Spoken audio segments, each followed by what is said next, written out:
Professora Tânia Welter, eu estava lendo aqui que a senhora tem doutorado em antropologia pela Universidade Federal de Santa Catarina, estágio na Universidade de Lisboa, mestre em antropologia social, especialista em educação sexual, licenciada em ciências sociais, fez pós-doutorado em ciências humanas, antropologia social na Universidade de Santa Catarina, atuou na Universidade de Berlim, grupo de pesquisa da UDESC, presidenta do Instituto Egon Schaden,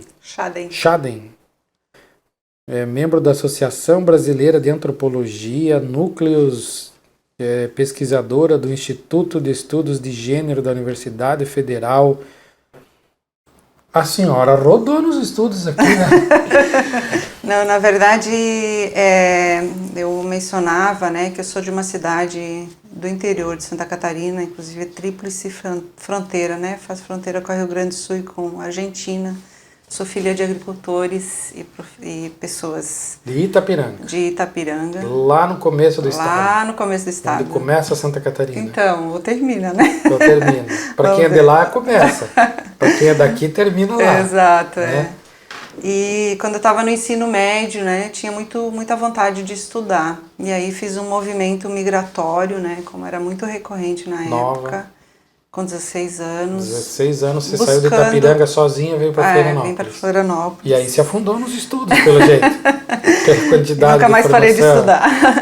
Na verdade, entrei com 17 anos na universidade. Não indico para ninguém, porque é uma pessoa muito jovem, né, muito inexperiente. E aí acabei indo para uma área que é de estudos mesmo, né, que é as ciências sociais. Por que antropologia? O que te chamou Então, a antropologia? daí nas ciências sociais a gente tem três possibilidades de especialização, né? Que é a ciência política, a sociologia e a antropologia. E por alguma razão a antropologia sempre me cativou mais, né? Eu acho que exatamente porque é uma possibilidade de entendimento das pessoas, né? Do mundo, a partir especialmente da questão cultural, né? E a antropologia era uma possibilidade, assim, de estar com as pessoas também, né? De alguma maneira atuar, né? Com formação.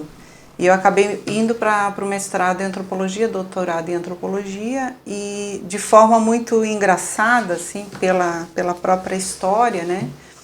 Sendo descendentes de alemães, de uma cultura alemã, e, né? Com essa coisa de uma supremacia europeia, né? Durante toda a minha formação, eu briguei contra isso, assim, fui estudar grupos de origem africana, né, comunidade cafusa, de José Boatê, populações empobrecidas, populações marginalizadas de uma maneira geral, né, as questões de gênero, as questões das religiosidades não institucionais, né, fui muito mais para a área de estudo de uma Santa Catarina que é totalmente diferente, né? E que é muito impactada, né? Porque quando os europeus chegaram no Brasil, eles não chegaram assim, né? Do nada. Eles chegaram dentro de uma política de Estado e de um acordo entre dois estados, né? O Estado brasileiro e o Estado europeu, o Estado alemão neste caso, o italiano, né? E vieram com toda foram trazidos numa perspectiva de que trariam o desenvolvimento para Santa Catarina, né? Que Santa Catarina era um estado que deveria... Não tinha nada, precisava ser povoado, não tinha desenvolvimento, tinha que ser povoado, desenvolvido. Educação, cultura, exato. Trabalho. E aí, esses europeus que vieram em condições bem precárias, né? Muitos, inclusive, sem recursos de sobrevivência, mas foram trazidos como heróis. E quando eles chegam aqui, né? Acontece um encontro interétnico, né, com as populações locais, que são quem? Os indígenas que moravam aqui e as populações que haviam sido escravizadas, né, as populações negras caboclas.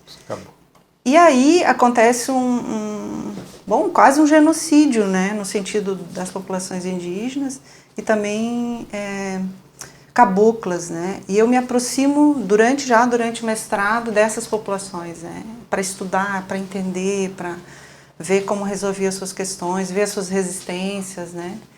E aí nunca mais abandonei, né? Isso já na década de 80. E aí acontece uma coisa que é muito dramática, né, na minha visão, porque cria um problema de um conflito onde os europeus têm razão porque compraram essas terras e ao mesmo tempo as populações locais, né, tinham uso daquela terra, né, e estavam sendo expropriadas, expulsas daquelas terras, né. E por conta disso também me aproximo das discussões em torno do movimento do contestado, né, dessa religiosidade não institucional, né, em torno de São João Maria, né, por exemplo, desse profeta, desse santo, né, para entender um pouco a vida dessas populações, né. E eu falaria um dia inteiro sobre isso, mas imagino que mas a gente não tem esse bem tempo. Essa questão das culturas de Santa Catarina? Sim, nessa perspectiva. Nessa perspectiva. O que tu sente de diferença das culturas? Quem se fixou mais no litoral, no norte, no sul, na serra, no oeste? Alemães e italianos foram mais para o oeste. Os alemães se fixaram mais aqui no meio do estado. Nesse sentido, o que tu vê de diferença cultural? Nesse sentido, eu acho que há muitas diferenças, né? E há diferenças também nas questões culturais, né? Porque, por exemplo, quando é uma população que vem de um local, né, europeu, de, sei lá, muito frio, né, de uma região mais de serra ou de frio, né, vai acabar procurando isso. Mas isso independe, porque eu acho que tem muito mais uma questão de cultural de grupo mesmo. Então, por exemplo, uma família que se fixa num local acaba escrevendo e trazendo outras pessoas que vão acabar se fixando também nesse local. No litoral não tem muito italiano? Eu acho que tem também. Tem muito também. Alemão? Acho que tem também, entende? Mas acaba que vai depender muito dessa dinâmica da diáspora. Itapiranga, por exemplo, que é a cidade onde eu nasci. Como é que Itapiranga se consolidou? Que aconteceu? Qual foi a imigração que aconteceu lá e por que aconteceu? Foi uma política de local mesmo, de que aquela seria uma colônia cujos proprietários, para ter acesso a uma propriedade de terra lá, por exemplo, eles tinham regras. E as regras eram quais? Ser de descendência alemã, católica. Então, assim, isso acontece no início do século XX, né? E até hoje é um pouco essa característica, sim, né? Itapiranga, de uma população, São João, de uma população então, são né? cidades em que predomina o alemão. Só que Mondaí, por exemplo, é diferente. Mondaí é diferente. E que é muito próximo. O que acontece em Mondaí? Em Mondaí a regra era ser luterano. Sim. Então até hoje a cultura luterana é muito mais forte em Mondaí do que Itapiranga. Então eu acho que cada local e qualquer pessoa da antropologia vai lhe dar essa visão, não é possível generalizar. Porque vai ser muito específico daquele local pelas questões do processo mesmo de imigração e de fixação, né? E inclusive tem um dado de Santa Catarina que eu não conhecia, que muito recentemente conheci, que é que existiu uma política de Estado do governo alemão para ocupação do território brasileiro. Porque quando a gente pensa no processo de colonização e de imigração, a gente está sempre pensando, o governo brasileiro que trouxe as pessoas, que apoiou, né, que deu todo aquele apoio inicial, né, que promoveu essa imigração, que foi lá para a Alemanha, divulgou as terras, trouxe as pessoas. Mas, na verdade, recentemente, o professor da Universidade Livre de Berlim, Stefan Rink, que é da área da história, nos indicou outra possibilidade, que era o da ocupação, né? E aí, nessa política de ocupação dos alemães em Santa Catarina, não só em Santa Catarina, mas também muito em Rio Grande do Sul, se trouxe, inclusive, pessoas que eram presidiárias, que estavam presas na Alemanha. E se promoveu e se deu a liberdade quando elas chegaram no Brasil. Tem até um estudo interessante sobre isso, de uma pesquisadora do Rio Grande do Sul, mostrando um pouco esse processo migratório.